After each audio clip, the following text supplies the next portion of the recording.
Good morning and welcome. We're really happy to have you all here today. Very excited about the next 2 days and bringing this group together again a year later to talk about our progress. We're going to go ahead and get started because we have a full agenda both days. I'm Lisa Kirsch with the Texas Health and Human Services Commission. And I'm going to introduce our first speaker. We're fortunate this morning to have representatives both from HHSC and from CMS to provide a few opening remarks as we get started. I'm going to introduce our Executive Commissioner, Chris Traylor, who was selected by Governor Greg Abbott to serve as the Texas Health and Human Services Executive Commissioner this July 1st.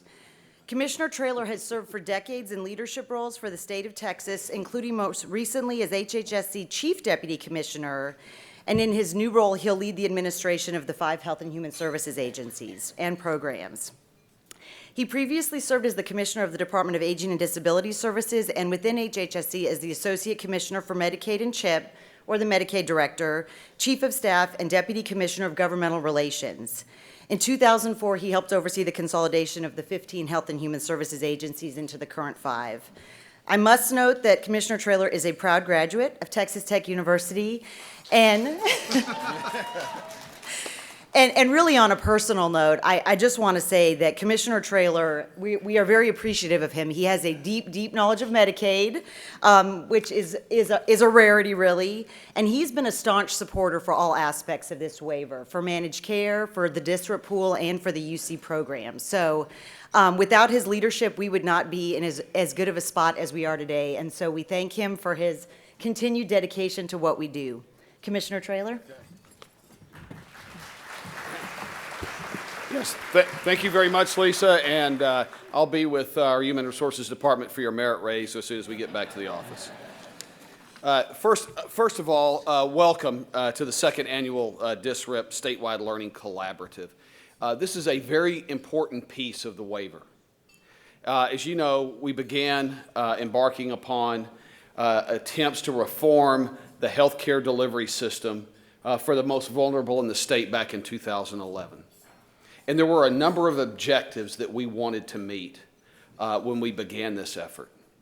Texas is a large, diverse state with diverse healthcare delivery systems across from Amarillo or Perryton all the way down to the lower Rio Grande Valley in Brownsville, then up to Laredo, and El Paso to Texarkana. We have an extraordinary group of providers across a very broad state with a diverse population, but we have a commitment across our state to change the way healthcare services are delivered in a way that benefits people that need it the most. And I want to talk about 2 areas in which the waiver, I'm kind of doing it for your benefit, Tim, too, because I'm trying to tell you about how great this thing is, so you'll help us continue this.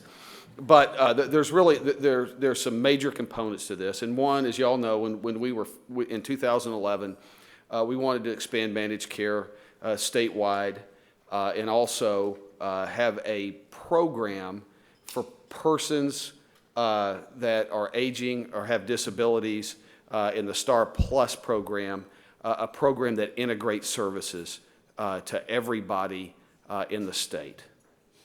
And what we've done with that program has been truly amazing. We're one of the first states to expand services to persons with intellectual and developmental disabilities that have spent 10, 12 years on waiting lists, and now for the first time they're able to get basic services.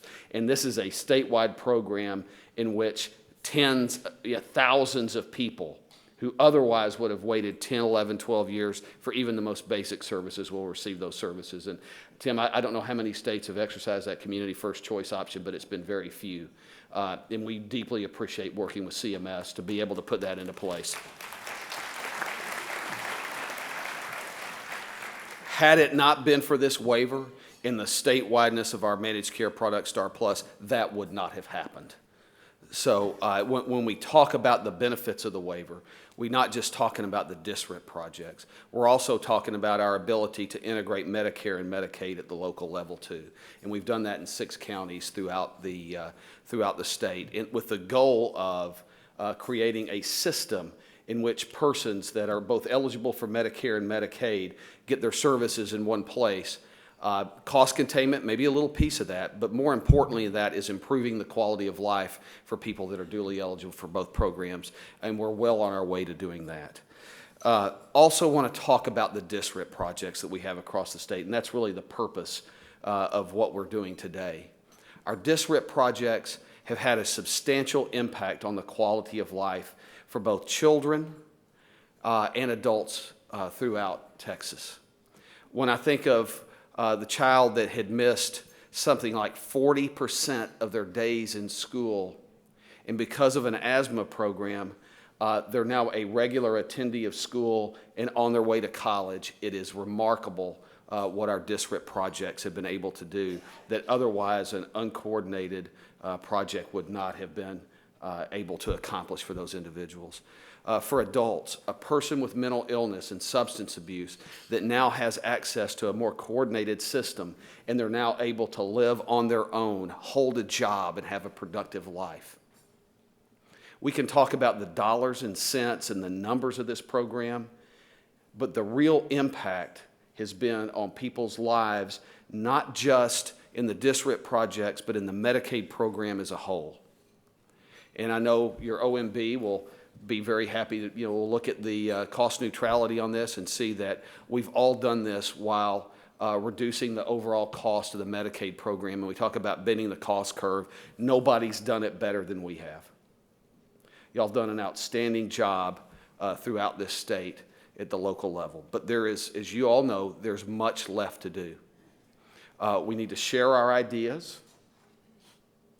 We need to work on improvements on our current DSRIP projects.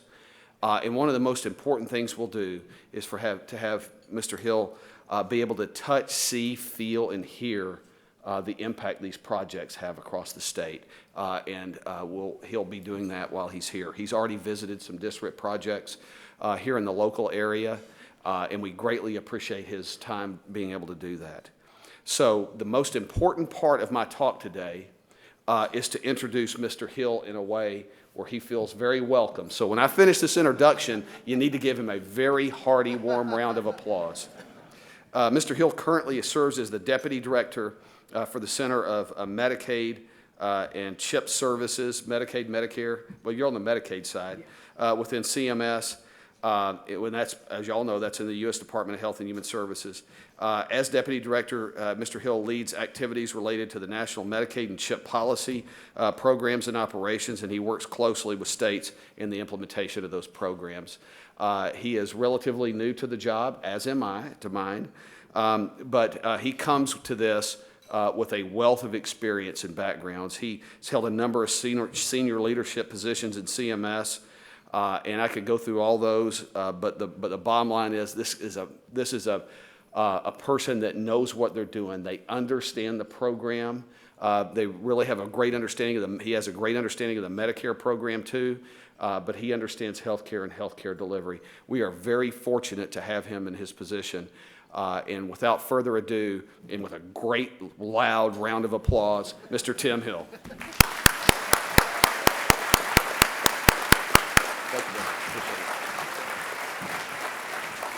All right. It's good to be the guy who co-signs the checks. So thank you very much. I'm very excited to be here. Thank you, Commissioner Traylor. This is my first visit to Texas as in a sort of official capacity. I got some time to spend yesterday visiting some of the local district projects, and so I'm very impressed so far. I'll talk a little more about that. We're 3 years into, from our perspective, what represents a significant investment in the state of Texas. Just by reference, I was thinking about this morning. When Congress passed the Affordable Care Act, they created something in CMS called the Center for Medicaid and Medicare Innovation, and they gave it $10 billion over 10 years. And some of us were sitting around the table going, holy cow, that's a lot of money, $10 billion over 10 years. And then I came into Medicaid, and I'm getting briefed up on DSRIPs, and I'm seeing in Texas we have $11 billion redirected to investments on system-wide transformation over 5 years. And I'm thinking, well, holy cow, that's like an even bigger investment that Congress decided to make. And so from my perspective, this really does represent an opportunity, a chance for us to make real changes in the state of Texas and in other states who have DSRIPs. And we want to make sure we're on the right path and sort of going to the right place. When we started, and as you all know, we wanted to think about projects and system-wide delivery that was locally driven. As Commissioner Traylor said, Texas is an incredibly diverse state. What's going to happen and work in Dallas isn't going to work in other parts of the state. So it needed to be locally driven, and it needed to be driven to the needs of Medicaid beneficiaries. But more than that, it had to be system-driven, right? It can't be a hospital trying to do this alone. It's got to be a hospital with a CMHC and a physician and all the partners, community health departments, coming together as a system to think about what are the needs that aren't being addressed and how are we going to make sure that they get met, and how can we use this investment to make sure that it's working. And finally, of course, we want to be sure that there's accountability, that we have metrics, that we know that it's working, and that we're all sort of trying to guide ourselves and right the ship to be sure we're hitting the metrics and getting the outcomes that we want. And so now, 3 years in, basically 2 years of operations, as I understand, this is a good time to sort of sit back and say, sort of what's working, what's not working, where can we be more successful, where can we sort of import or export what we've learned to other projects. And not to say that if we're not being as successful as we want, that's kind of a ding, or to be, to say we failed. It's, this is a learning process. We're going to stumble. Where we stumble, let's learn and why we stumbled, and sort of what can we do to make sure that we can catch ourselves up, export that, and make sure that things are working the way we want. So I think this is a really good opportunity for us. And I, for one, am very anxious to sit through the day and hear more about what's been going on. As I said, I had a chance yesterday to spend some time at two of your local DSRIP projects, and I appreciate the time that Central Health and HHC and Central Health's partners spent with me. I know it's not easy to spend a day with a Washington bureaucrat explaining what you did. But I will tell you, as I sit in my office back in Baltimore, every day I say, people come and we're talking about $11 billion DSRIPs and we're spending money and it's all about the money. And I keep asking, so can somebody just tell me, what does this mean for a beneficiary sort of on the ground? Like, what is the world like for them now that's different than it was before we made this investment, which is why I appreciated Commissioner Traylor's examples about how it is that people's lives have been impacted by the investments that we're making, because this is what it's all about, right? Return on investment is nice, and outcomes and the metrics, we have to deliver all those, but really is about Medicaid beneficiaries and other low-income folks who are benefiting by the investments and the changes that you all are making. And I have to tell you, if the commitment and the passion and the success that I saw yesterday in the two limited small sample that I saw sort of are exported around the state, it feels like Texas is well on its way to achieving what it wants to achieve with this investment. So I'm very much looking forward to the rest of the day. I'll be around if you see me. If folks want to bump in and ask questions, I'm happy to chat. But I very much appreciate the opportunity to be here, and we'll talk to you later on in the day. Thanks.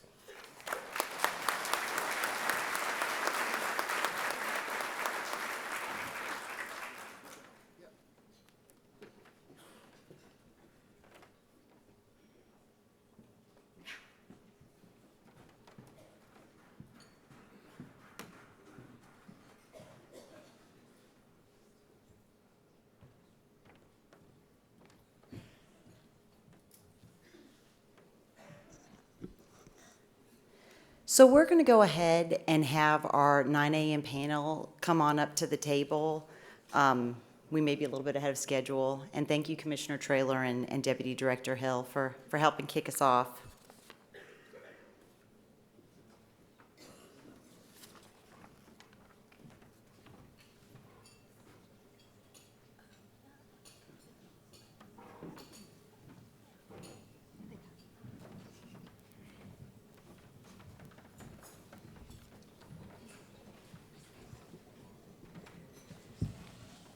So we wanted to start this year a little bit differently. Last year, we started with a snapshot of all of our 20 regions and a little snippet about what was going on all over the place.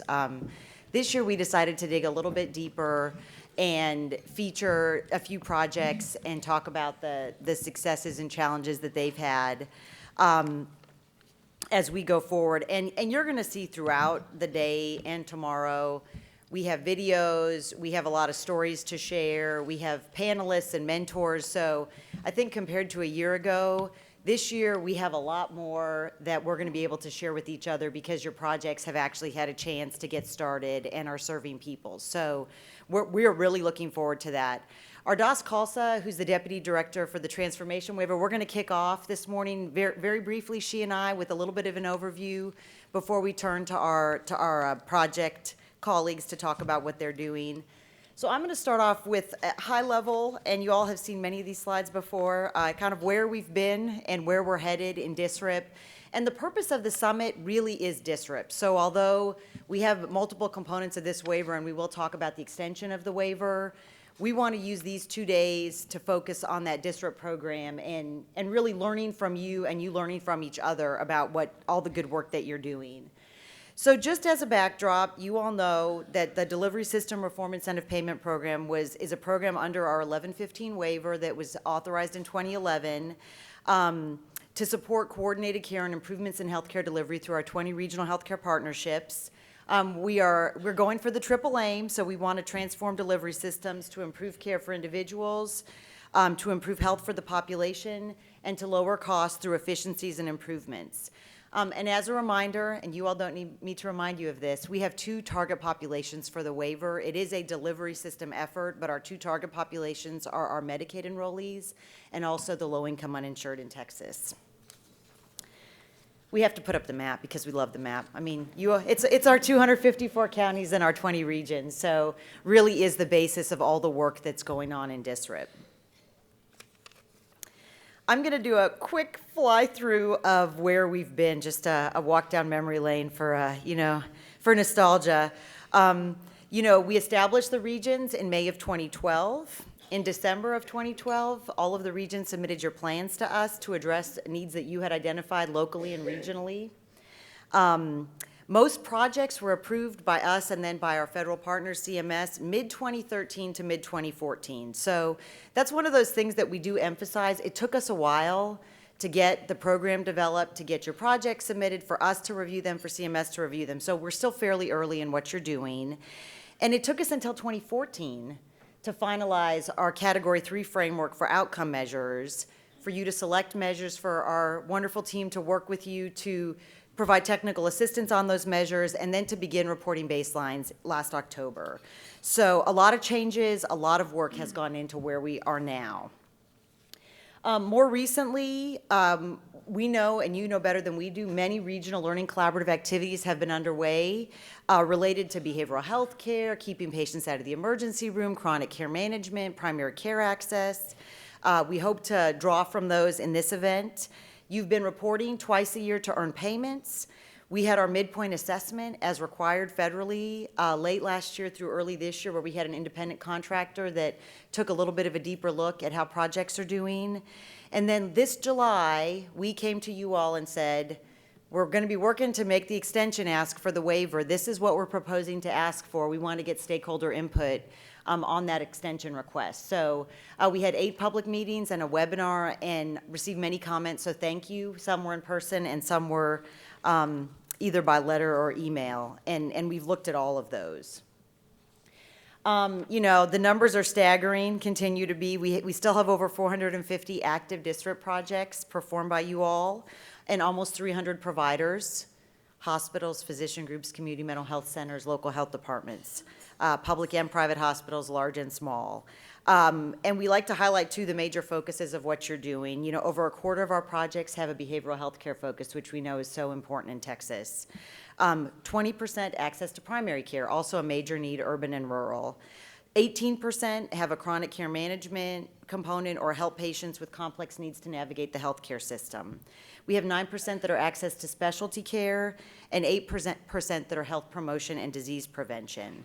And as of July, you had earned and we had paid out over $5.2 billion all funds for DSRIP achievement that had occurred through March. So we've come a long way since we started and since we met last year. Just briefly, we want to talk a little bit about the results so far. One of our big successes, we think, is the RHP structure itself. And this comes out in the interim evaluation report. Bringing that structure together and doing that regional community needs assessment has enabled a lot of new collaborations. People who weren't working together before are working together now, and we're really proud of that. And we think that's a foundation that we can build on to take some next steps in systems of care. We talk about patient impact, and this is just one indicator, but last demonstration year, so from October 1st, 2013 through September 30th of 2014, our projects collectively reported that they provided over 2 million additional encounters due to DSRIP and also served over 950,000 additional individuals. And that demonstration year is not our big year for patient impact. We're going to see much higher patient impact in years 4 and 5, but still those numbers are something that you all should be proud of. We did want to mention, and again, you'll see this throughout the day and throughout tomorrow, we've heard a lot of great stories about projects and how they're impacting people. Chris mentioned a couple of those. At our extension public hearings around the state, different people came and testified about how DSRIP is impacting them in their communities. And I wanted to mention just a handful of those before we move on to the goals of the summit and our panelists. In Amarillo, at the hearing in Amarillo, a speaker talked about the Amarillo Recovery from Drugs and Alcohol program, which has served 304 clients since the program began and provides transportation and meals for participants, which increases their participation. They boast a 64% completion rate, unheard of in that field. So, these are just the types of local examples of what you all are doing. At the Dallas hearing, we heard about the JPS Health Network in Fort Worth has a program focused on partnership with long-term care, and they've established partnerships with local long-term care facilities. At the beginning of the partnerships, readmission was at 21%, and since then, that readmission rate has gone down to 3.1%. So the program has hired social workers and education coordinators to provide continued education and growth. And those partnerships are providing a great value, not just for the post-acute facilities, but also bringing to the forefront the important role that the patient discharge process plays in successfully transition people back to the community or back to the facilities that they live in. And lastly, I wanted to mention, and a lot of the waiver is about access to care. It's about innovation and also access. In El Paso, we heard about Hospice El Paso, which has really opened up their hospice program to folks that don't have an insurance, a funding source. So the people who previously didn't have any access to hospice care can have those services that are so important at the end of life to ease that transition. So we would be remiss if we didn't just talk about the access component of the waiver as well.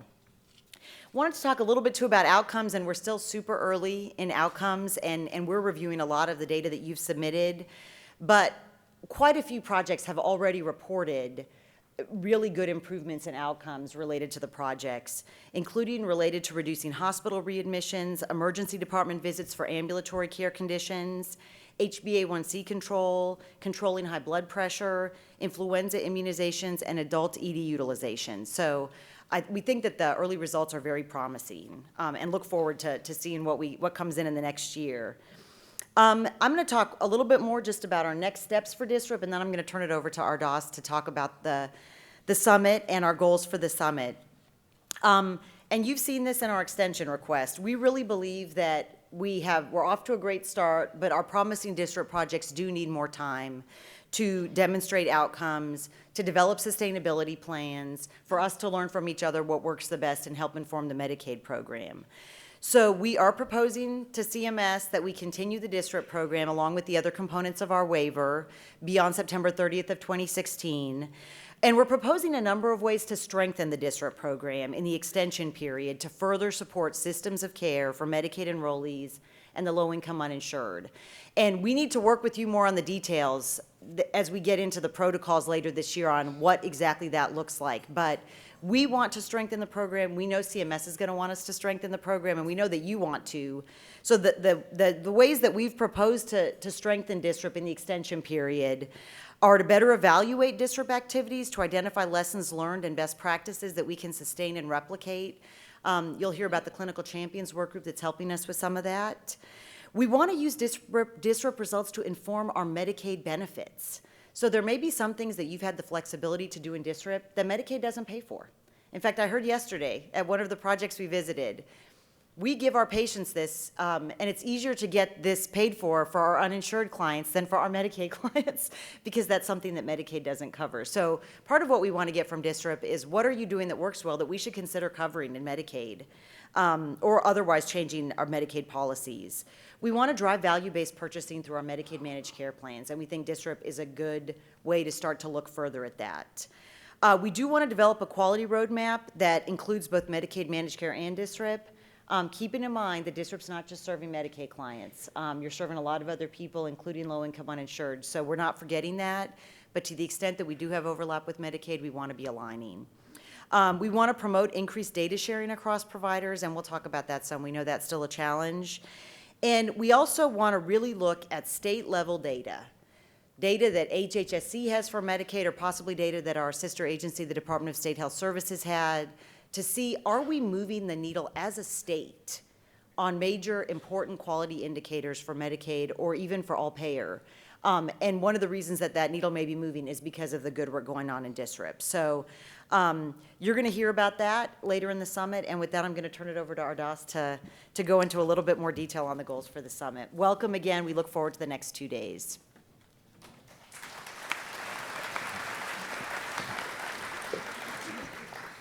Good morning. It's so great to see everybody here. It's very exciting. So thanks so much for joining us from all around the state. And we listened to you last year, we hope. So we hope we've set up this event to be helpful for where you are right now. So the first thing we're really going to do here today is celebrate all the great work that you guys have done and the work that the consumers, clients, patients have done to improve their health care. You asked us last year, don't do so many panels and just tell us about projects. We want to be coordinating with each other. We want to be learning from each other. So we have a 2-hour session this afternoon that Jennifer Woodard and Rebecca Faulkner put a lot of great work in, from our staff to set up a way and using the successes in the state for peer-to-peer learning from the DSRIP projects. So let us know how that structure is and how it goes so we can see if that's a good thing, to do next year as well. Well, like Lisa said, we do, this is a tricky time. And one thing I do want to say is, and I've worked at the provider level, is that we know this is a challenging time to know. Right now in this waiver period, we're getting into demonstration year 5 of a 5-year waiver. You don't stand up or, a project overnight, a new initiative overnight. There's a lot that has to get in place. So as we start looking at this transition period, we are spending a lot of time right now to be looking at what we do in various scenarios under renewal. And we'll talk about that more tomorrow morning. And like Lisa said, continue to work with you. But, what we don't want to do is lose our momentum now that we are here where we are. So keep the faith and continue the great work and learn from each other. And you'll see we have some great speakers from other states that are joining us. We have breakout sessions tomorrow that are focused on looking at project level evaluation, specific tools, looking at using data, looking at data exchange. We have a stronger presence in managed care this year to be coordinating with our managed care plans for Medicaid. So we have a working session set up tomorrow afternoon that our Medicaid director is going to be moderating that, we will continue to work from. So we have, we're going to be unveiling kind of the initial drafts tomorrow morning of protocol level planning at this stage that we'll continue to get your feedback on. So we hope this is going to be a helpful event. We will do an evaluation of the event early, as soon as possible afterwards, like through a Survey Monkey. We're trying to reduce our paper consumption. So we won't have paper evaluation, but we'll follow up soon with electronic way to do that to get your feedback.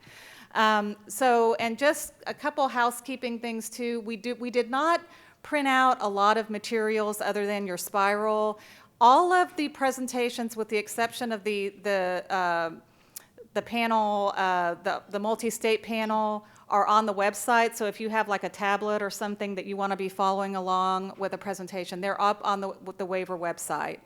So so that's kind of the backdrop of our event. And So we're very excited for this initial session, and we've got our panelists up here. I'm going to go ahead and introduce them, but then the first thing we're going to do is show you, it's a little less than 10 minutes, a video that's just kind of a montage of some of the great work going around the state. And, you know, we worked so hard to try to get the various providers, areas, hospitals, community mental health centers, local health departments, physician practices and academic health science centers and partners in showing from all the different regions the great work. I'm sure we missed something really good as much as we tried. But so we hope we have a good representation that covers at least, you know, some of the main areas. So once after the video, then I'll go ahead and introduce the panelists though, so just so you're aware. They'll be in a little bit different order that they talk than are on the agenda. But so from RHP3, Teresa Favre, from the Associate Vice President, Behavioral Health Services, from Memorial Hermann Prevention and Recovery Center. She'll kick it off to talk about a few of their behavioral health initiatives in RHP3. Then Gina Prestridge, Executive Director of the Paris-Lamar County Health District. She will talk about some great local health department initiatives and partnerships. I visited there last year, about a year ago. Great work going on in Northeast Texas. And then Dr. Chad Brands, Vice President and Medical Director, Clinical Integration, Children's Health System of Texas. We'll talk about great children's initiatives going on in RHP9. And then to anchor it, no pun intended, will be Carol Huber, one of our anchor representatives, to talk about the anchor role and how they're organizing in RHP6 in that role. So with that, we'll kick off with a video, and you guys just sit back and relate to any project that may seem similar, enjoy your successes.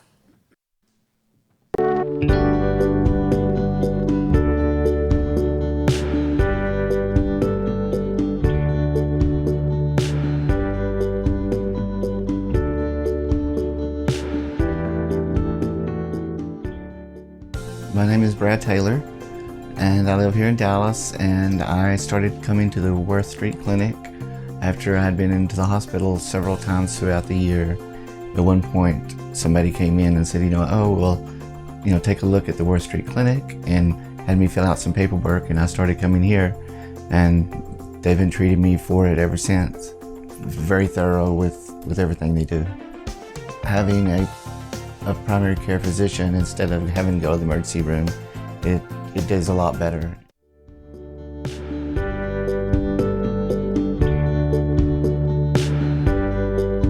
gonna do a little bit of red bell pepper, okay? Monty and I were homeless. We had nowhere to go. And one day, my vision just stopped. So I drove myself straight to the emergency room. Something's wrong. I cannot afford medical insurance for myself whatsoever. And the emergency room has no choice but to treat you. I was admitted into the ICU because my sugar was above a 600. When I first learned I was diabetic, my bipolar got worse. And it's something I could no longer control. And so I flipped out. Our ED navigation program was actually originally designed to serve those patients that are not funded, and to actually provide them with a primary care provider or connect them to a medical home of some kind, so that we could actually reduce their admissions and use of the ED for chronic care. And what we found was that there's a whole lot more to it than that. You really have to focus on whether or not they have basics. So in essence, you have to take care of the person before you can actually start taking care of their health care. When we were able to get her into the integrated care clinic to really start taking care of her behavioral health, that's when the turning point happened. She started managing the disease herself. She is at a medical home that fits her. She is able to cope with problems on a day-to-day basis. You ready? I don't need help as much anymore. It's still nice to know that if I need them, they're totally there for me. But I can do it on my own now. We were able to break through to Brandy because we gave her individualized care that fit her specific needs. We built trust with her, and we were always there for her. And this waiver program has allowed us to work with everybody in need, not just Brandy. Many people need this kind of help, and it's the right thing to do for everyone.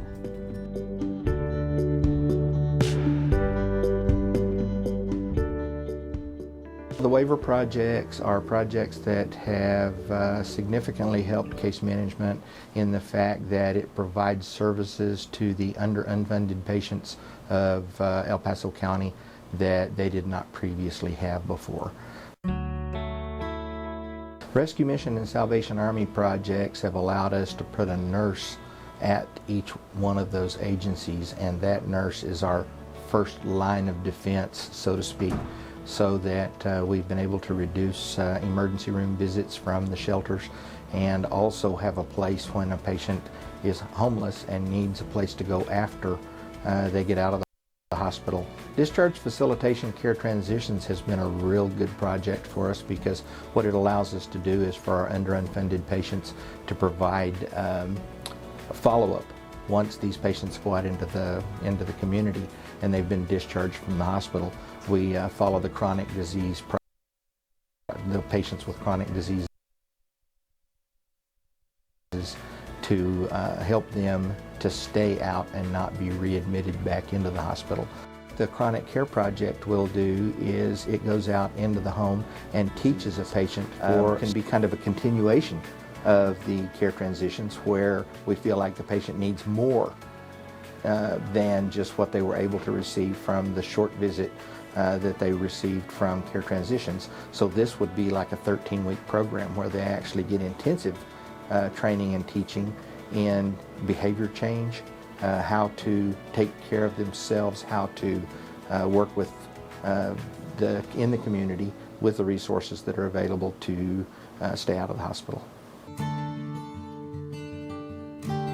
Because of the quality of care, because of the triage, the fact that the nurse walks in the hall and calls people by name, lets people come in her office, talks to them, educates them, answers their question. It's the kind of care that some of these people haven't had in 30 or 40 years. There'll be a resource to them and explain to them what they can do to manage their blood pressure. I get appointments for them. I make sure that they get seen to get treated, and get the proper medication prescribed to them, and then they come back in and we educate them on the medication. If I wasn't here, I think they would be utilizing the emergency services at the hospitals a lot more than they are, because I think that we catch some of the problems before they become, emergency type visits. Your heart rate and your oxygen level are good. I didn't have no means of going to a doctor. My only way is going to emergencies. I'd probably be back in the streets, honestly.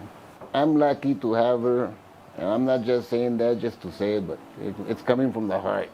We didn't have a nurse really. What would I do? I would have to go to the hospital, who's going to check my blood pressure, and then I don't have nobody to assist me on this, and she's the only one that assists me with my leg to see, how it's doing. It looks good. There's no redness, no swelling.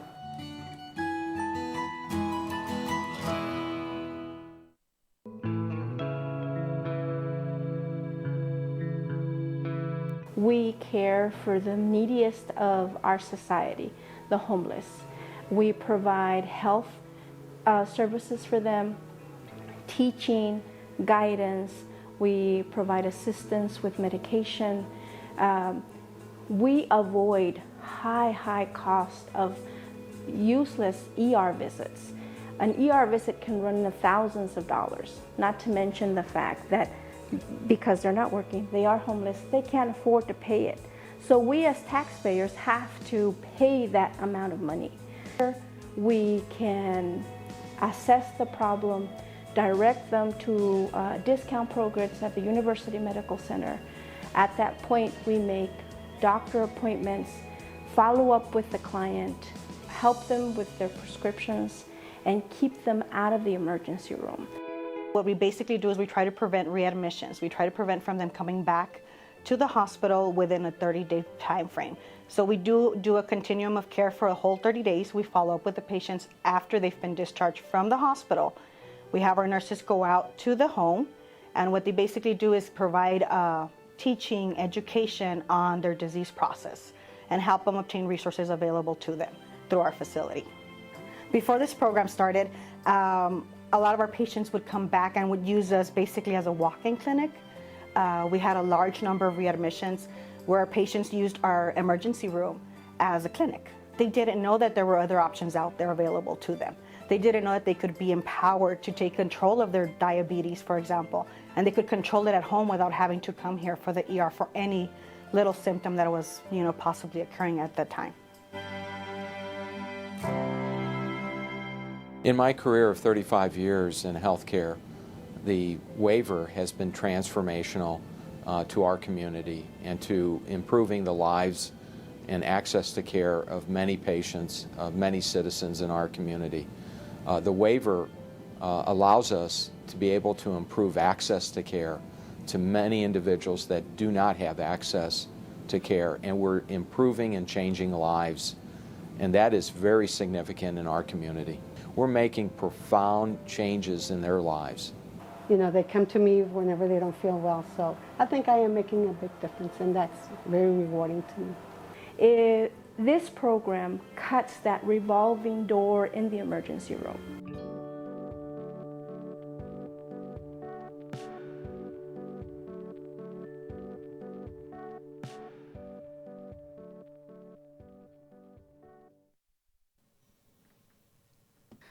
So give yourselves a round of applause.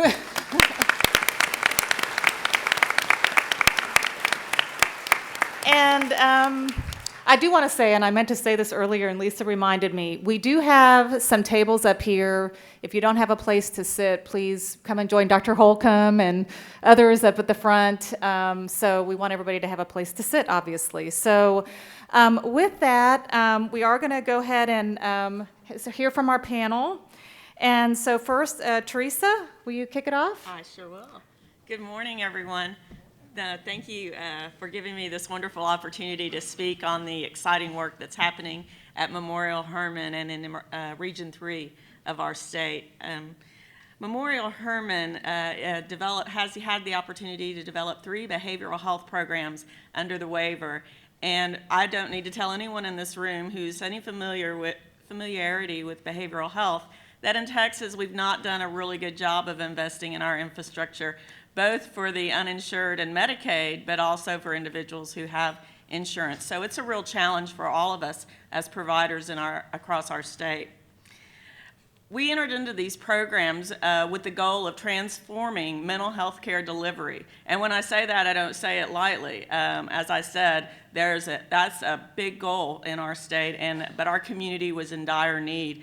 And we're in 3 counties. Memorial Hermann Health System is in 3 counties. That means we have emergency rooms embedded throughout our communities. And so our programs do have an outcome goal of reducing emergency room visits, but to navigate these individuals to the appropriate settings. And so that's what these innovative programs are allowing our organization to do.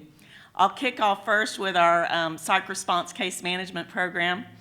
Memorial Hermann is probably known as a series of acute care hospitals, but we're so much more than that. And our organization's support of these programs under the waiver demonstrates that. The first program I'm highlighting really takes mental health care outside of our acute care walls and allows a master level clinical social worker to partner with the chronically mentally ill in the community. These individuals go to their homes, they go to doctor's appointments, they help them enroll in Medicaid, they help them with multiple social service needs. Because even for a mentally well person, those navigation strategies can be challenging on a good day. So you can imagine the challenges that represents for a chronically and persistent mentally ill individual. We've seen wonderful outcomes with our community-based case management program, and we've seen wonderful reductions in our emergency rooms for the enrollees in the program, and then 6 months post-enrollment, our emergency room reductions have been significant for this population, close to between 67 and 70% for these enrollees. It's been a wonderful, wonderful opportunity to really connect with the chronically mentally ill in our community and help them recognize that they can be their own advocate and learn new coping skills and learn to maintain stability in the community. We've been excited with this program. The next program that I'd like to highlight is our series of mental health crisis clinics. As I highlighted earlier, our organization has community emergency rooms in 3 counties. We individuals in Texas who, they don't just have psychiatric emergencies from 9 to 5, and even if they did, they'd have to wait 3 months to get an appointment, right? So we looked at our data over 12 years, and we understood that there was a significant number of individuals in our communities coming into our emergency rooms that if they had access to the appropriate specialists at that time, those individuals could have been served more appropriately and more efficiently in a more cost-effective practice setting. And that's what the Mental Health Crisis Clinic has allowed our organization to develop, and it is meeting wonderful needs in the community. It is not a traditional practice model, meaning we are not building a practice. We have placed clinical social workers in the multiple disciplinary team with the psychiatrist and the advanced practice providers to really work short-term case management with these individuals coming into the clinic so that we can connect them to that behavioral health and medical home that they need. Again, we are not building a practice. We've developed a crisis clinic to meet the individuals at the time of the crisis. Non-traditional hours is the key. Our data showed that these individuals with mental health crisis, come in between 3 p.m. and 3 a.m. And I don't have to tell you the challenges that we've come across in recruiting providers to staff those clinics. But it's really amazing. The waiver has allowed us to really sell the vision that it was intended. And when you find the right kinds of professionals that really can plug in and engage into the vision of transforming mental health care delivery, they want to be a part of it. It's really inspiring, just like the video showed. And then finally, the third project I'd like to highlight is our Psych Home Health project. And we at Memorial Hermann have had an infrastructure of home health services. So what we've done is integrate Psych Home Health into that structure. And what that allows us to do is to meet those individuals in their home who have mental health diagnoses and allow them to have access to care without coming to the emergency room and helping them maintain stability in the community. Those are our 3 behavioral health DSRIP projects at Memorial Hermann. And what this has allowed our organization to do, along with other Region 3 partners, is really enhance and develop the partnerships in the community. We all are aware that healthcare in Texas is very fragmented, and the waiver has allowed us to break through those silos and reach across and create strong partnerships with not just other healthcare providers, that's a big piece of it too, but with law enforcement, with the judges, with our judicial system, with everyone who meets our community members when they are in need. That's what this project and the waiver has allowed our organization to do. Thank you. Thank you.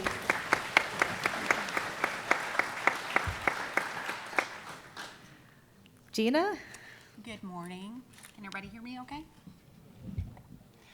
I'm super excited to be here today and just so thrilled to be able to share a little bit of our story from Paris, Texas. If you've never been to Paris, I'll give you a little bit of a snippet so you can kind of visualize our community. It's a very rural community in Northeast Texas. And approximately, well, we're kind of known for the Eiffel Tower with the cowboy hat on it, if you've ever seen that. So that's our claim to fame. And everybody that comes to visit wants to have a picture with that. So we always encourage everybody to do that so they can have that little piece of history. But along with some very wonderful things in our community, there's a lot of challenges. Approximately 40% of our population are food stamp recipients. Our local food banks are open 2 hours a day, and over 250 to 300 clients go through there each and every day in that small, short amount of time. Our clientele, 95 to 98% of the clients that access the health department are uninsured, underinsured, or indigent. So there are a lot of barriers and a lot of challenges in our community.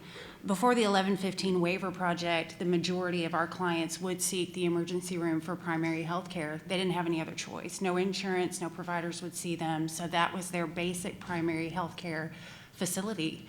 So just a little brief history. I took the job at the health department about 3 years ago, and a little ironic story is I was driving for my interview, and I showed up to the facility that was on my navigation on my phone, and I kept driving, and I thought, surely this is not the health department.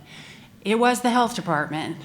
A 1944 house. It was a house with a broken front screen on the front door, a rickety porch, and I walked in and kind of looked around, and as the floor sunk in, and there were strategically placed garbage pails to catch the rain on top of file cabinets. The front lobby was situated where people would not have part of the ceiling come in on them while they were waiting. And I literally consider ourselves the Cinderella story of the 1115 waiver project, because I saw, even though the facilities look like that, it was standing room only. I mean, people were in there wanting health care. And I get a little emotional about it because I think a lot of our clients are at the bottom mentally, and they come in there with their kids and they're already down as far as they can go. And then to know that this is where they have to go to get health care. Don't get me wrong, it was clean, it was sterile, but you can't clean old very well after a while. So I kind of stood there and I thought, boy, we have got to have some sort of avenue to fix this. It's not that we don't have the clients. We have the clients and we have the need, and the demographic was there, but we had to have a transformation. So it wasn't maybe a month after I had the job that this opportunity came down in front of me, and I thought, this is a perfect marriage. If we can find community partners, people to buy into this process, the community knew what the need was.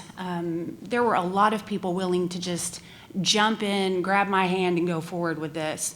And the 1115 waiver project was a perfect marriage of transforming the health department, fulfilling a need, and moving forward. After we received the first year of funding, we were able to, with community partner collaboration, move into a facility. We were operating out of 1,500 square feet, and now we've relocated to a facility that's about 4 times that. So we are able to, we've increased capacity.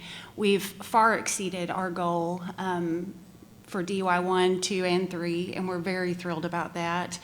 I had a client come in the other day, and she told me that before we moved to this facility, she would wait until she was so violently ill that she had to go to the emergency room, and now she comes, well woman visits. She's there every time she has a need, and we're able to fulfill that need. We've had a lot of wonderful community partners come through this. Indigent Healthcare, we're now the gatekeepers for Indigent Healthcare. We are the main provider for the women's shelter, which ironically was one of our partners, is in the back half of our large facility. So a lot of wonderful partnerships have come from this, and the overall goal was to reduce the emergency room visits for our clients for non-emergent issues. So we've increased staff, we've increased space, and our providers are really thrilled to work in a facility. It was very hard to recruit providers in our old facility, and now we've got a doctor on staff for the first time, 2 nurse practitioners. Our hours have extended. So it's been a true blessing to be a part of this 1115 waiver project. The second project I'm reporting on is actually one of my counterparts in Northeast Texas at the Northeast Texas Public Health District. And they use their 1115 waiver money to open a center for healthy living. They do free screening and free services around blood pressure, glucose, cholesterol, weight, BMI, navigational services. They help referrals for primary care and mental health care, cooking classes, chronic disease management classes. They do breast and cervical screening, individualized health education, tobacco cessation, and nutrition counseling. And they actually have a small snippet of a video to give them further credit for what their project entails. Thank you.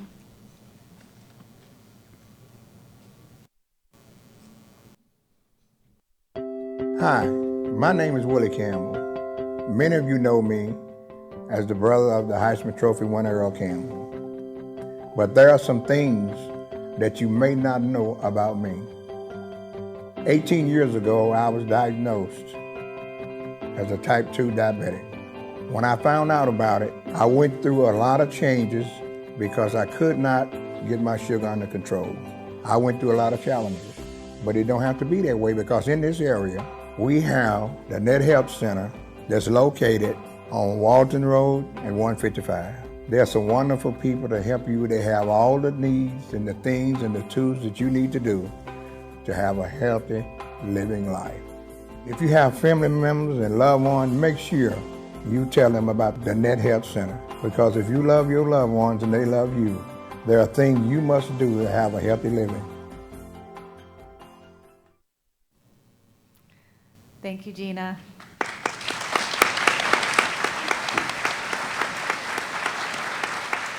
You know, before we go to Dr. Brands, I have to just tell a little short story about East Texas. So I was going with Representative to a hearing. Actually, it was in Livingston that Representative Coleman had out in the community, and I was going with somebody else.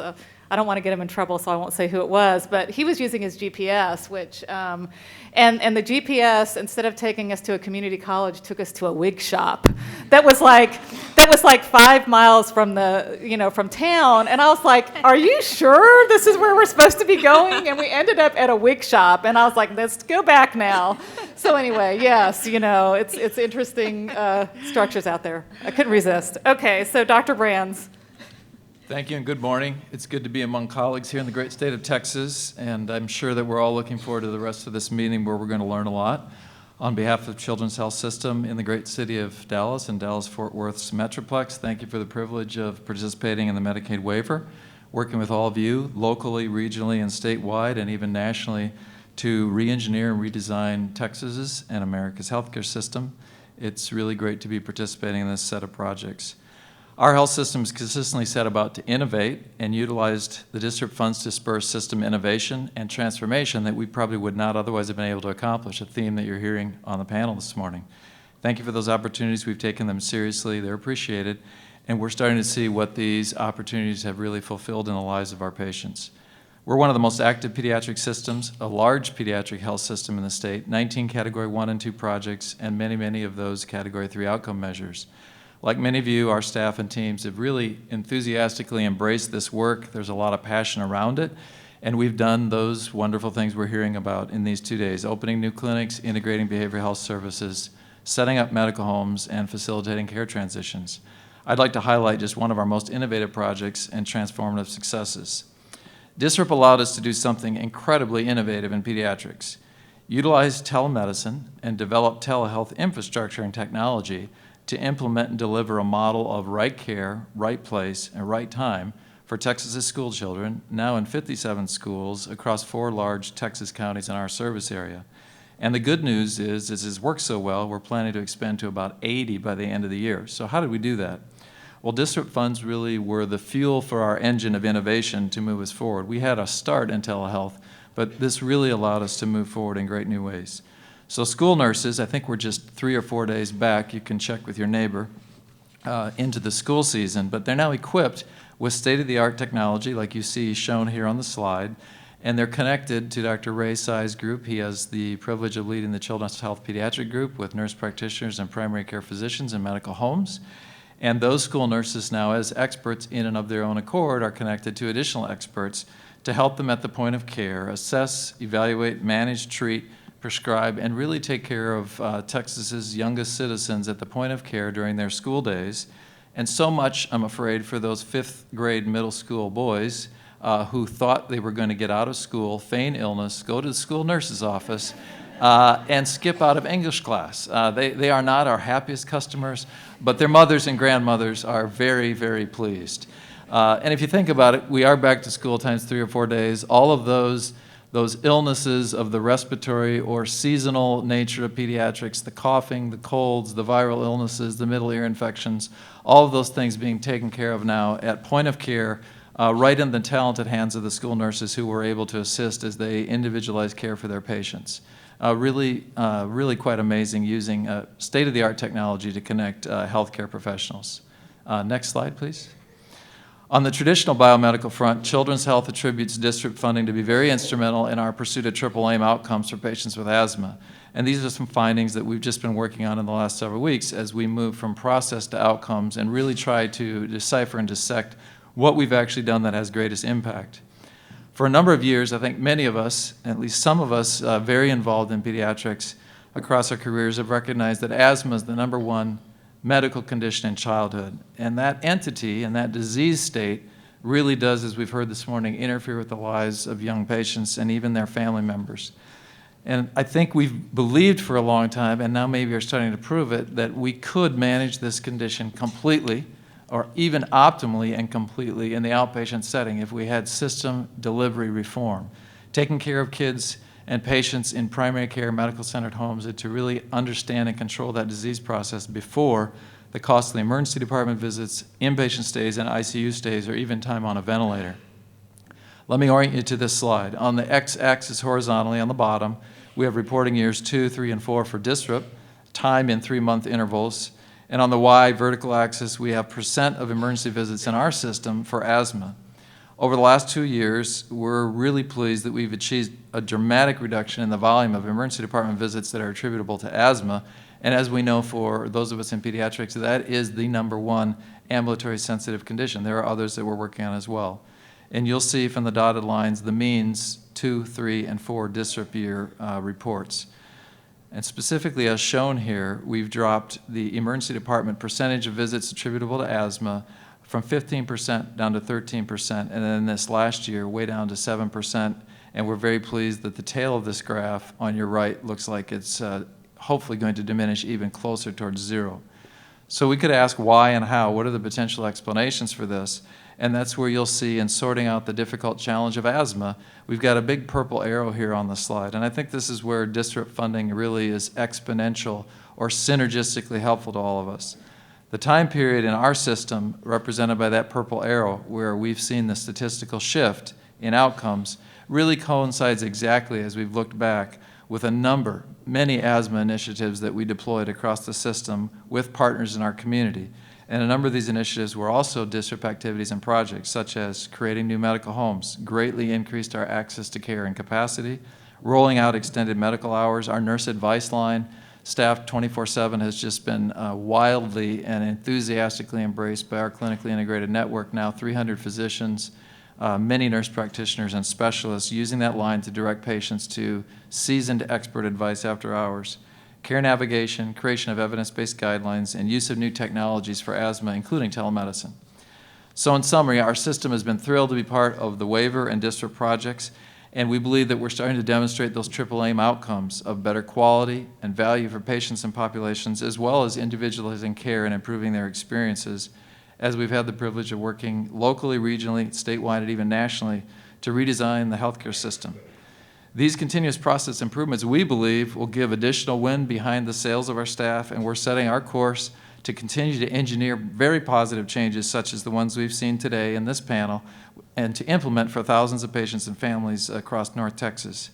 We plan to really continue this momentum into year 5 with additional programs and initiatives targeted towards asthma, and to roll those out into more practices and community settings to accomplish right care, right place, and right time. We think the innovation and transformation of America's healthcare system is really indeed taking place right here in Texas. And for those of us who are in pediatrics, we're excited to remind all of us that there is no better place for a state, particularly a state as big and as large as this one, in this nation to invest in the lives of its infants, children, teenagers, and young adults. They really are the adults of tomorrow who can live healthier and more productive lives as a result of that investment earlier on in their lives. 1 in 9 children in the United States of America now live, work, play, and learn in the great state of Texas. And we're intent on making their lives as great as they can be, now and in the future. Our clinically integrated network alone is caring for over 500,000 children just in Dallas-Fort Worth. We want to thank our colleagues, HHSC and CMS, for the true privilege of participating with all of you together in innovation. We really do look forward to the work that lies ahead in transforming America's healthcare delivery system. It's a privilege to be here with all of you today and learning together in these 2 days how to make a healthier Texas and a healthier United States of America. Thank you.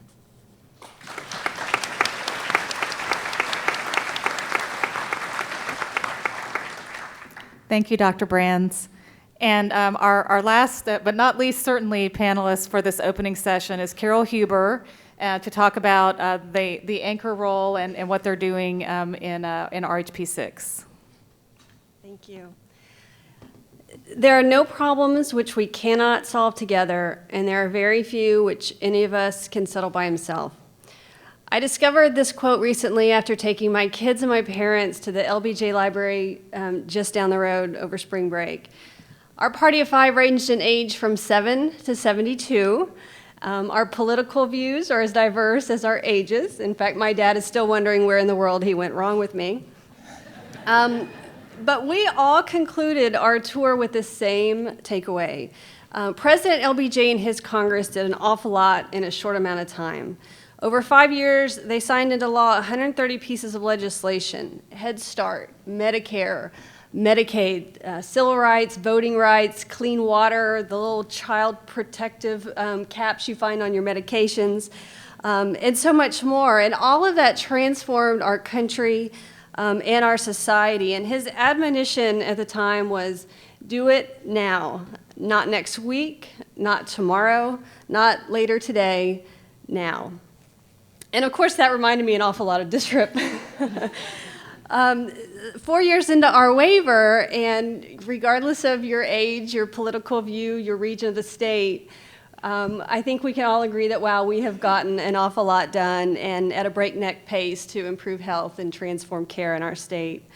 It's not all perfect, and we are certainly not done, but you've already heard and will continue to hear these next 2 days about more than 1,400 projects being implemented by nearly 300 providers and countless stakeholders to make the transformations that we're seeing. And many of these projects are incredibly transformative. You'll hear about community health workers and integration of physical and behavioral health and telemedicine. But others are going to seem more basic, less cutting edge. But they're important, and because adding a doctor or a nurse, expanding hours at a rural clinic may not seem the most transformative, but for the individual who just a few years ago had nowhere else to go but the emergency room, and now they're being able to access the much needed primary care and behavioral health care and dental care, he or she would disagree, and you've seen that so far this morning in the videos. As anchors, we wear many hats, and my favorite is that of chief collaborator. And the first step in making sense of all this is to help providers and stakeholders navigate through all of these projects so they can not only understand them and find opportunities to partner with other providers and other stakeholders, but more importantly, to direct patients and consumers to these very important and much needed services. HHSC has recently implemented a new Tableau dashboard, and many regions, like what's on the screen here, have developed interactive tools and maps to improve the navigation of these projects, which allow users to search the projects by the area of greatest interest to them, by provider, by geography, by theme, or by outcome. Instead of having to flip through daunting RHP plans that could be thousands of pages long, and certainly the large number of spreadsheets we've accumulated over the past few years. So next slide. Our learning collaborative events have been abundant and beneficial to both the success of DSRIP and beyond. In RHP 6, we have 3 key strategies in DY4 to meet the needs of our stakeholders and to promote collaboration. Never once did I hear the dreaded "Are we there yet?" on our DSRIP road trip. Getting out into the communities has been vital. We've been able to see and hear and touch those projects in action, and it's been a real treat for all of those who participated. We traveled to Uvalde Memorial Hospital to learn about community-based care and palliative care. We spent a day at a local elementary school learning about school-based health and how mobile clinics are used and mobile dental facilities. We had an opportunity to tour Haven for Hope to see how physical health and behavioral health are integrated for a homeless population.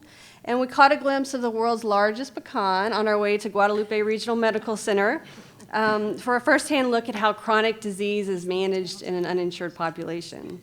And along the way, our generous providers collected donations of clothing, books, toys, food, to give back to the students, the residents, and the patients whose space and parking lots we invaded during our visits. Our Behavioral Health Collaborative has worked, Our Behavioral Health Collaborative has worked with health plans, with non-DSRIP providers, with other community coalitions to document the system of care for behavioral health so we can have a better understanding of where patients and consumers go for care, where those gaps exist, and how we can better align our scarce resources and allocate them appropriately to meet those needs. Our Readmissions Collaborative has brought together numerous multidisciplinary stakeholders and teams to address readmissions, understanding that this is not just a hospital problem. We provided training on quality improvement methods and analyzed gaps between best practices and local practices. And over 9 months following the Institute for Healthcare Improvement's Breakthrough Series model, our providers conducted PDSA cycles and implemented improvements to care coordination, discharge planning, patient navigation, medication reconciliation, and more. You know, understanding that they may not have had a DSRIP project on that. They just recognize this is an important thing to do, and this is a community of learners and other facilities in the same boat, and we're working diligently on those as well, even if it wasn't their DSRIP project. And while we continue to study the results, initial self-reported outcomes show significant improvements in the targeted readmissions rates at 7 facilities.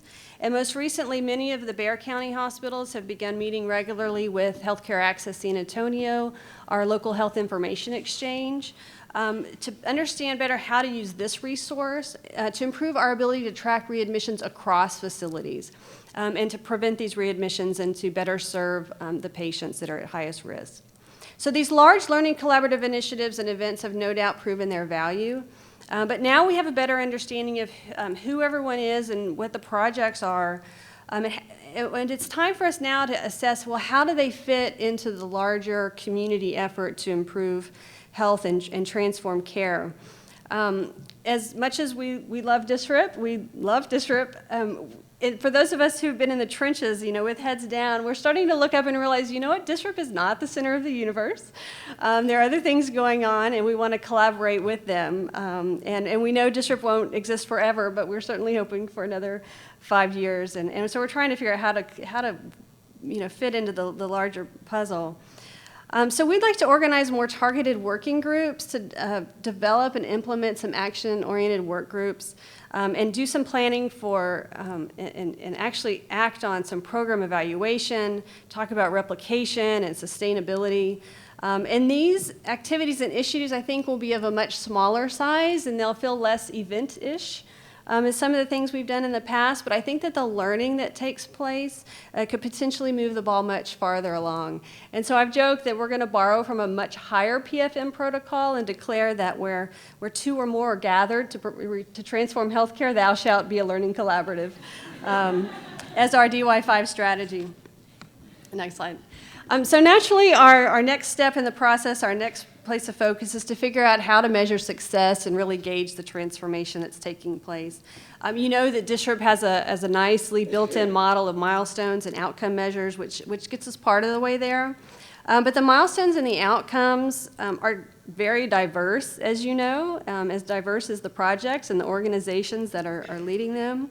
They've been purposely customized to the organization and the population at hand, and at the regional level, it's very difficult to aggregate that other than listing off a whole bunch of outcomes and saying that we achieved X% of them. So the transformational impact summaries and our work through the clinical champions has been very helpful. You'll hear more about that tomorrow.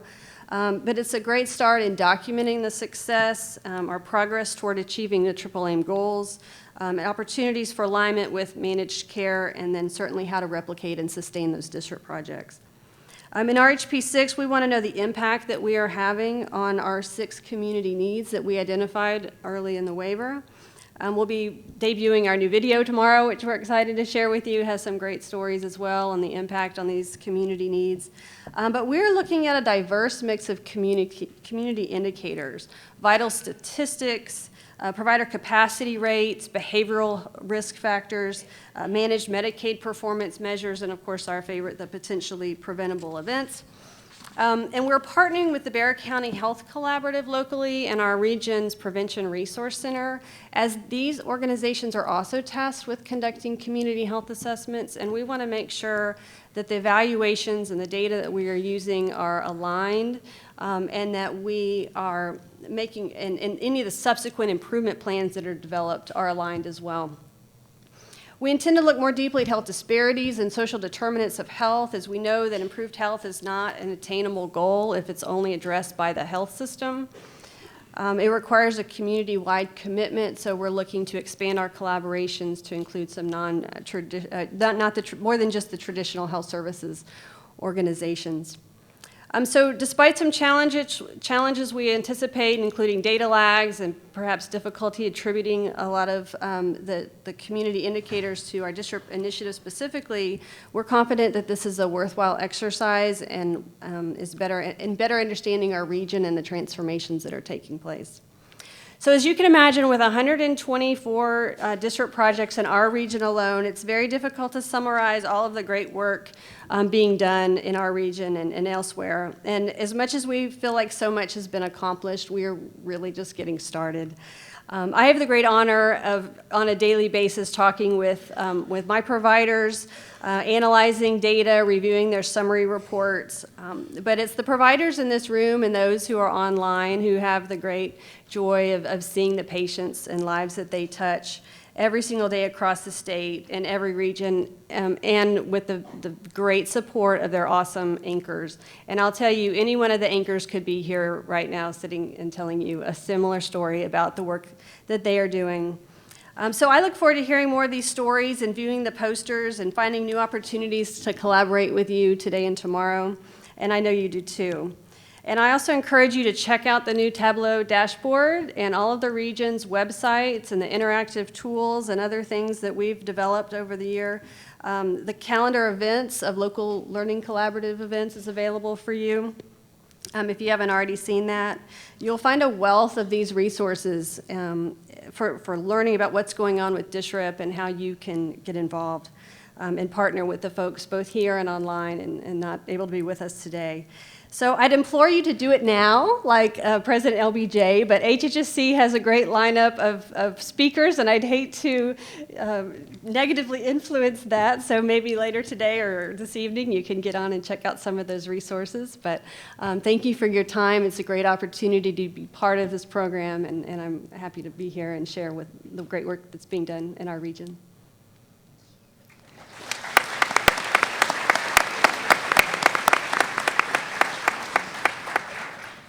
Thank you so much, all four of our panelists, with all the impressive work in the various areas of the states and delivery systems and infrastructures and continuing the work. You know, we are actually a little bit ahead of schedule. So I think, for a few minutes, I mean, does anybody have questions for any of the panelists? We didn't really talk about this, so I hope I'm not putting them on the spot, but would like to see, I think we can get some mics available if anyone has questions.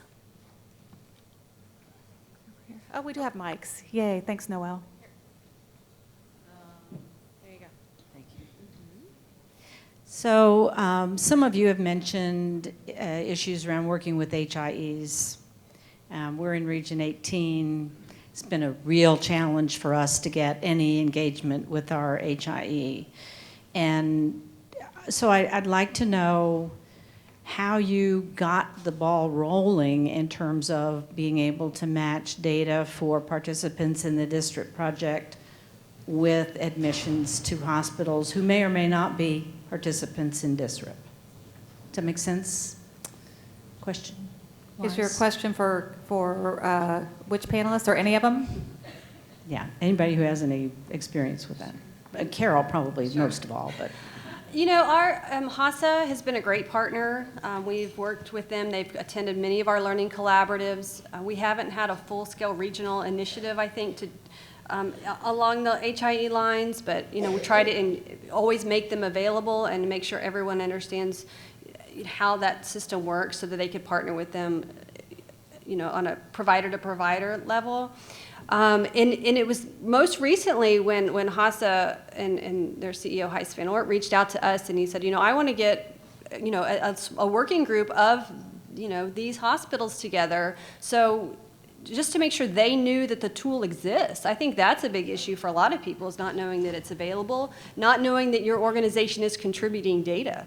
And so once you sort of get to the right person in the organization and they're like, wow, that's amazing, how can I use that, and how do I put that into my work processes? How do I make it easy, user-friendly for the doctor or for the nurse who needs to identify that patient is a potential, readmission, or may have just come from another facility. I think we have a long way to go. I think there's a lot of people that still need to contribute data, so it's a full, pool of information to look at. But I think we're moving in the right direction.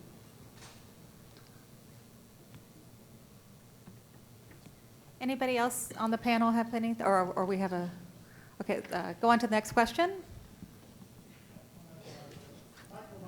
Somebody's going to bring you a mic.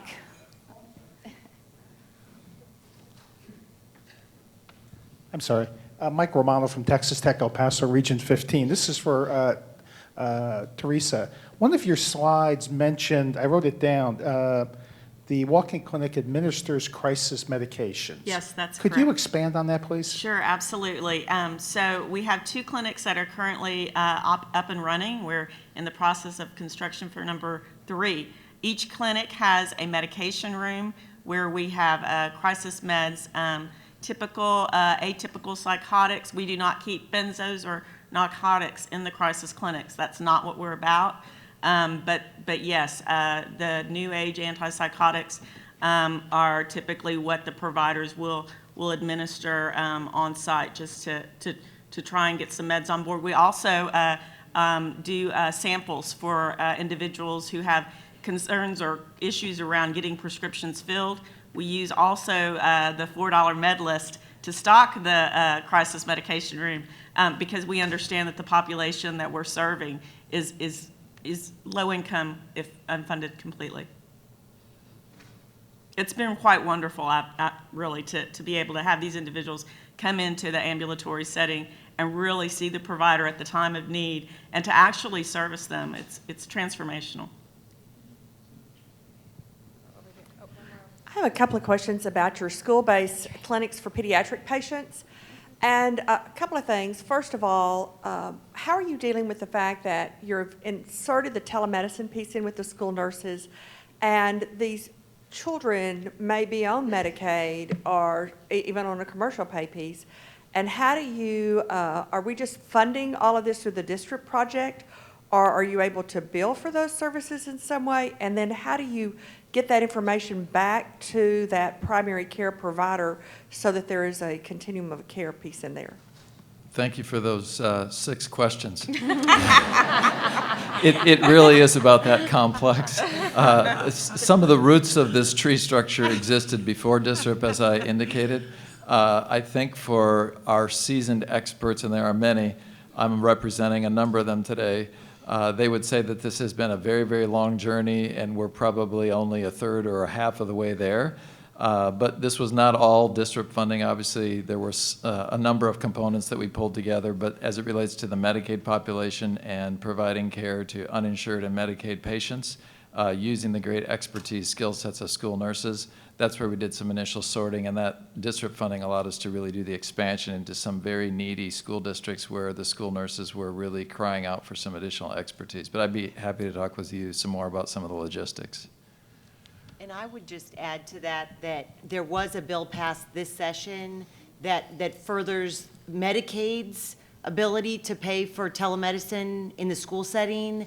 And so we're developing rules now that will be adopted in the spring that will enable further Medicaid reimbursement in situations like Dr. Brands has talked about today. That's a great point. The Texas legislature, I think, did a very visionary thing and really probably opened up some avenues and some roads wider for us to be able to do some very neat things like this across a very large state. This is Joe McCormick from Region 5. Dr. Brands, I wanted to ask you about the, I'm back here in the back. Good to see you. It's a little bit bright up here. I wanted to ask you about the telemedicine program and the issue of childhood obesity, which is probably a major contributor to your asthma. But there are a number of prevention programs in schools throughout the state. For example, the Coordinated Approach to Child Health. I don't know if you have that program in your part of Texas. We have it in South Texas, and it tries to address lifestyle management for kids to get them started. And I wonder if you have tried to integrate your telemedicine program with some prevention to try to get children not only to help them manage their chronic disease condition, but also address a longer-term issue of lifestyle management, physical activity, and nutrition. I appreciate the question. We are thinking a lot of things on the telemedicine platform and what we might be able to put on that platform. We have not done a lot with telemedicine as of yet related to specific targeting obesity, either prevention or intervention, but we're starting to shape some of those thoughts for the future because we think that obviously with the magnitude of that problem in children and adolescents, we need to use these technologies to really help us reach kids and families in very unique places. But what we've done in obesity has been more partnerships with the community, but not integrally involving all the capabilities of telemedicine so far. Barry Lackman, Parkland. Dr. Brands, I have a question sort of about your outcome results. Your denominator there appears to be the percentage, it's a percentage of ER visits on the vertical axis. What happened during that time to the number of ER visits? Because it's possible that what happened was the number of ER visits increased and your asthma visits didn't budge. Yeah, we've actually looked at that a lot. Thank you for the question. Some of this is all continuous process improvement. So when you do a lot of things simultaneously or over a closely spaced period of time, you try to figure out, well, what were the biggest impact contributors to what moved the needle. We are very, very sure that the asthma visits have come down and are coming down at a time in Dallas-Fort Worth where, as you've seen across the nation, unfortunately, emergency department visits are still up, particularly for adults, but also for children under the Affordable Care Act. And so we've got a lot of work left to do, but we're very sure in a continuous process improvement model that we're moving at least in the right directions. And these are some of the first big needle shakes or moves that we're starting to see, but a lot more work to do. Emphasizing a topic for tomorrow, if you were collaborating with the two large Medicaid plans in your population with Marigroup and Parkland, you could get the data and see what was happening to the ER visits, and then you'd have a real denominator. Fantastic. I'll see you right after the break. And thank you, Dr. Brands and Dr. Lockman. And you know, a good timing for that because we know that further integration is needed with providers and Medicaid managed care. We had to get this up and running really quickly, and you know, we've said that before. But you know, Kay Garamani, our Medicaid director, is going to be moderating a session tomorrow afternoon as one of the breakouts that is going to be a work session to work to further break down any barriers, see what we can be doing to take the best practices that are emerging from DSRIP and how we work those together with the plan. So that is excellent timing, Dr. Lockman and Dr. Brands, for that question. And we encourage those that are working on this to come to that session. And Emily Santilli's on our staff. I'll be there. We're going to be vigorously taking notes so that we can kind of hit the ground running with some concrete next steps.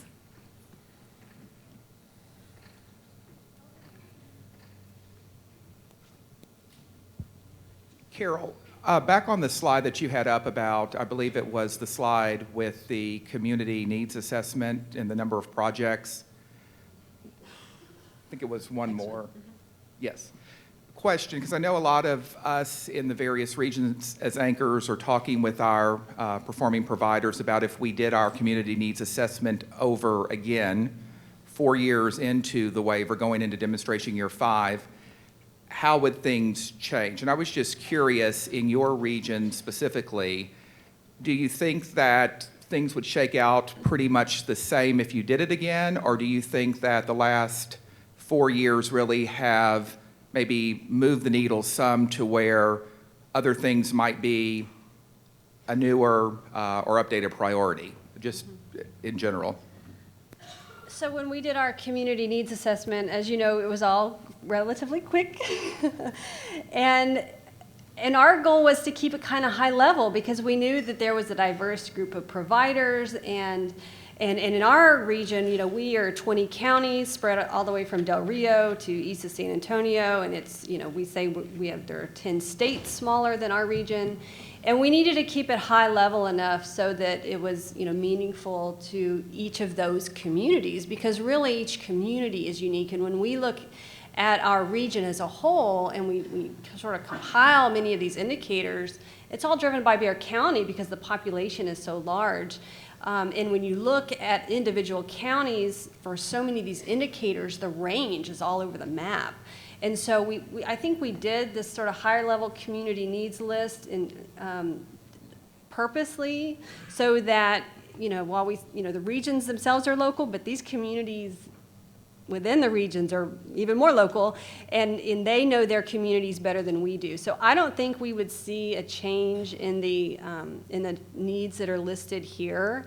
You know, I think that the same things will happen, but you know, we're looking at data now across all sorts of different data sources to see, well, how are we doing on these indicators, and how are we doing in a way that we can continue to monitor it. Because I'll tell you, one of the things that was my lesson learned from the original needs assessment was, you know, we kind of did it with, okay, well, this is a needs assessment. We have to get this done for this RHP plan that's due on this day. And had I to do it all over again, I would have built sort of my data set to allow us to go back and get those exact same measures every year and monitor them over time. And we really didn't set up that infrastructure at the time. So now that I'm doing this again, I'm doing it with that in mind and really trying to identify what are those key measures.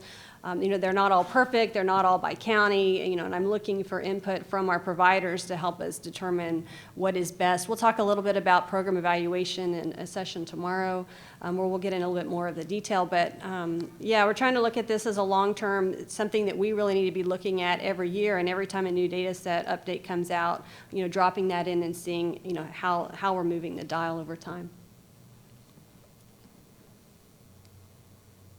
I think there's a question here in the middle of the room.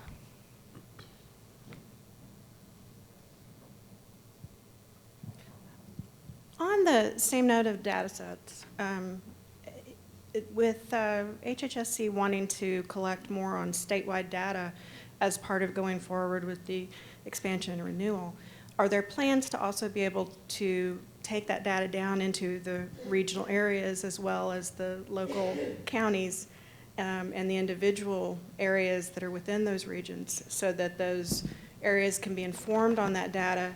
And I'm thinking of it from the standpoint of going back to the question on the HIE, for example.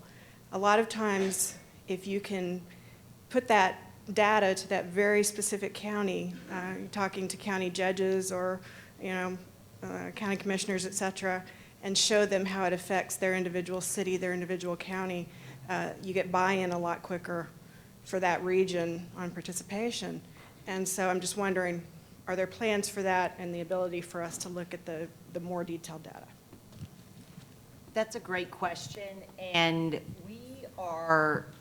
we do want to be able to drill down as far as we can. So one of the things, and we very much want your input on this, is we want to have a plan to look statewide at key measures year over year and whether we're seeing positive movement. We plan to do that at the regional level, and with our Medicaid data, you do have to look as you get into the county level data if what you have is statistically significant.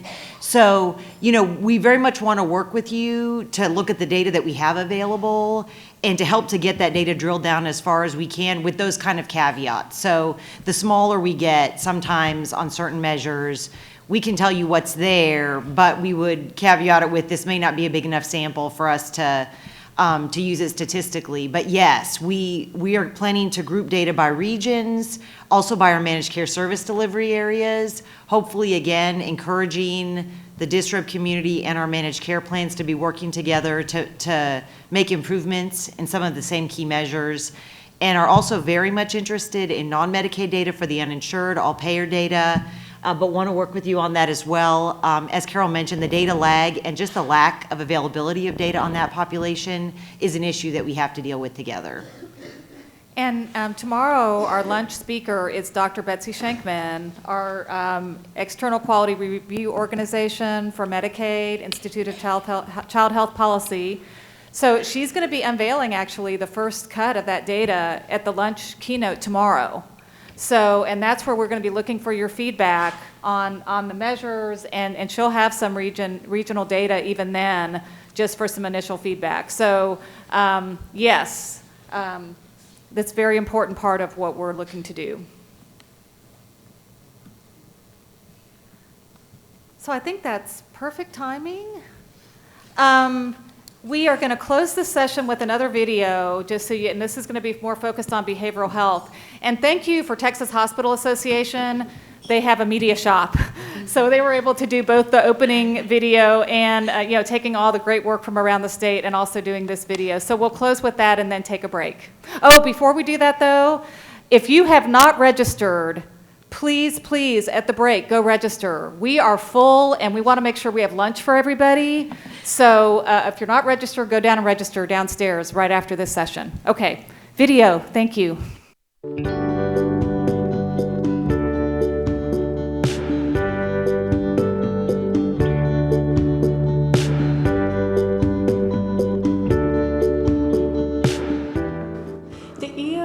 Allows us a safe and appropriate environment for rapid stabilization of individuals experiencing severe psychiatric symptoms. It offers a safe and secure place for the Stable Observation Unit, diverting individuals from hospitalization or even unnecessary incarceration. The EOU admits individuals on a voluntary basis that are seeking emergency stabilization, or those that are admitted involuntarily on an emergency detention warrant from a peace officer. The EOU also allows for rapid access to crisis assessments by licensed professionals, as well as psychiatric evaluations from psychiatrists, so treatment can start within the first hour of admission. The continuation of 1115 funding continues a community partnership approach to addressing unmet needs in our communities. Now that we're able to provide a vast array of therapeutic services, schools and nursing homes and other entities are reaching out to us for the first time to provide services on their sites. What we found in community assessments is that there's a gap between the acute services provided by community centers and the care at medical homes with primary care physicians. Through the EOU, we reduce admissions and usage to the emergency departments, diverting individuals to the appropriate care when they need it. We also support law enforcement, providing immediate access to psychiatric evaluations so that we are not unnecessarily tying up peace officers. We do rely on 1115 funding for support. Without that support, our ability to meet the needs in our communities would be depleted.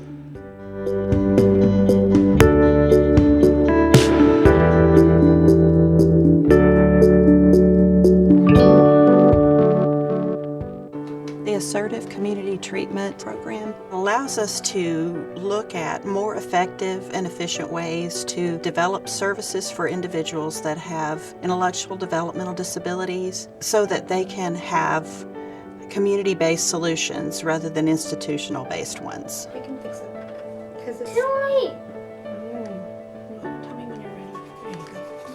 You can't just stick kids in a treatment center and say, hey, we're good to go, she's safe. She needed a family.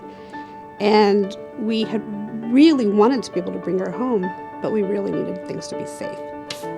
Those two are correct. Those two are correct. Good job. This program allows the services to remain closer to the home and community so that we can actually involve the family in the solution. It's skill building, not only for the client, but for the support system. There you go.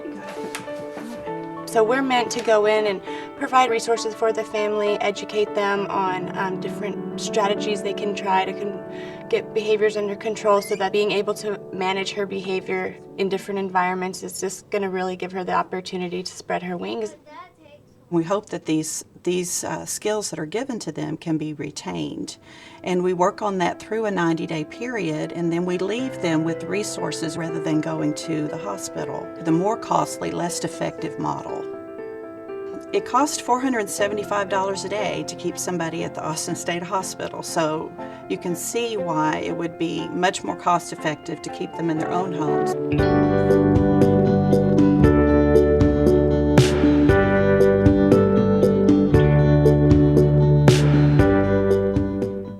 The 1115 waiver project has allowed us to provide continuous and seamless integrated services for our persons with these severe and persistent mental illnesses who also have chronic medical conditions that are manageable if they're just able to receive primary care services. I was diagnosed with paranoid schizophrenic, bipolar, depression, anger problems, violence. I had some issues going on. I knew I had a problem when I went there. All my own grandkids that I raised, I knew something was wrong.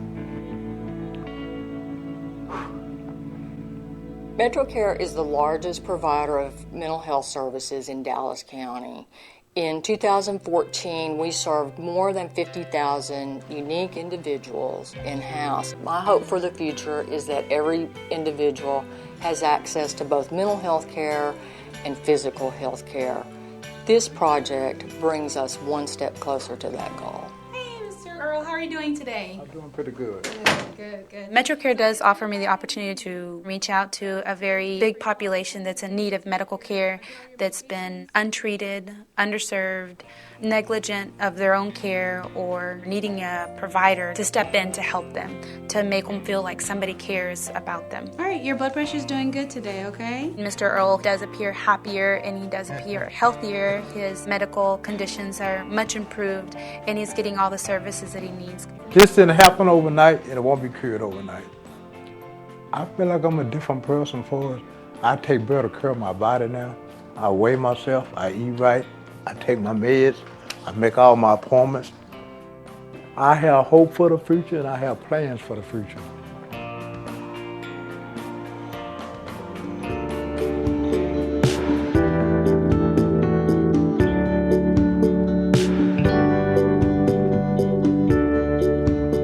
One of the benefits of having the extended observation unit is it's quick. We can get that individual straight in, get them seen, get them on a medication regimen, and then be able to link them to an appropriate outpatient level of care. Or if it's needed at that point, we can always go to a higher level of care as well. And so I was feeling suicidal, and I knew in the past, previous attempts, I knew that I needed help and I knew where I was headed. I've learned over the years that strength comes from asking for help. It fills a gap that allows individuals to come in, receive a service in a safe environment. They see a psychiatrist, they could receive medication, participate in short therapies, which otherwise they would possibly end up in an emergency room that currently our emergency rooms do not provide any of those services, or they could also end up in our jail system. All of these projects were able to fill gaps in our community that otherwise we wouldn't be able to address.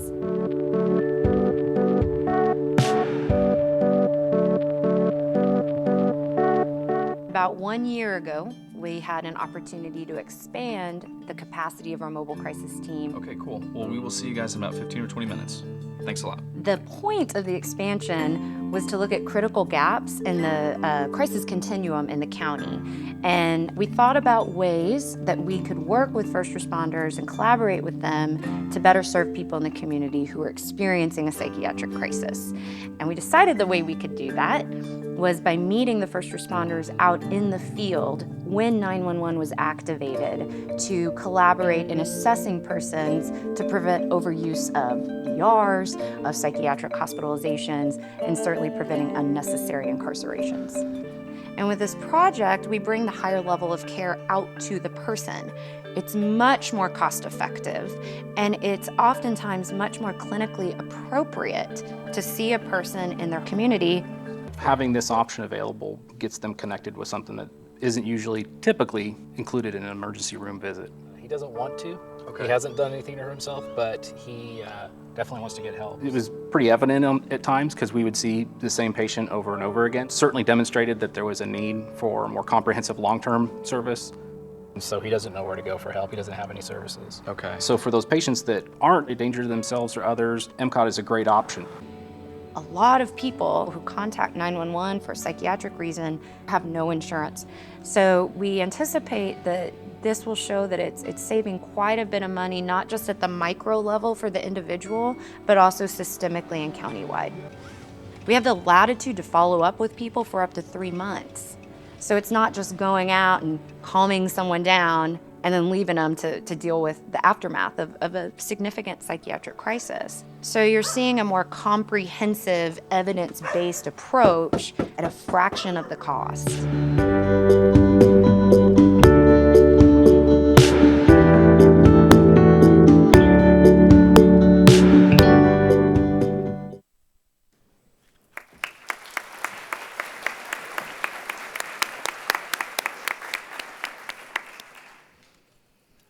Time to take a break. See you back here in 15 minutes at 10:30. Thank you.